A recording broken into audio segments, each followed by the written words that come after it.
Bem-vindos a este guia técnico sobre o HP Omen 15. Somos a Kelatos Informática, especialistas em reparação técnica.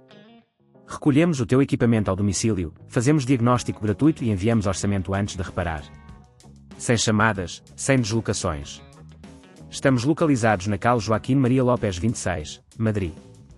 Cómodo, transparente e profissional. Link na descrição. Hoje vamos falar sobre um problema que muitos utilizadores do HP Omen 15 podem enfrentar: os ventiladores fazem um barulho estranho. Este ruído pode ser causado por acumulação de pó, rolamentos danificados ou até componentes soltos. Se não for tratado a tempo, pode levar ao sobreaquecimento do equipamento, o que pode resultar em danos permanentes. Para esta reparação, vais precisar de algumas ferramentas: uma chave de fendas Phillips, uma chave Torx, pinças, uma escova pequena e um pouco de pasta térmica.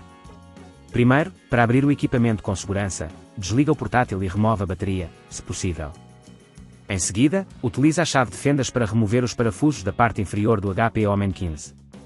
Com cuidado, levanta a tampa utilizando uma espátula plástica para evitar danos na carcaça. Assim que tiveres acesso ao interior, localiza os ventiladores. Verifica se estão limpos e se não há obstruções. Se um dos ventiladores estiver a fazer barulho, pode ser necessário substituí-lo. Para isso, utiliza a chave Torx para remover os parafusos que prendem o ventilador ao chassi. Lembra-te de desconectar o cabo do ventilador com cuidado, puxando pela ficha e não pelo cabo. Se neste ponto achares que é demasiado complexo, lembra-te que na Kelatos recolhemos o equipamento no teu domicílio e devolvemos-te reparado.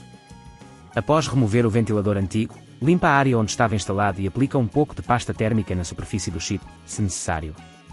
Agora, instala o novo ventilador, certificando-te de que o cabo está bem conectado e que todos os parafusos estão apertados.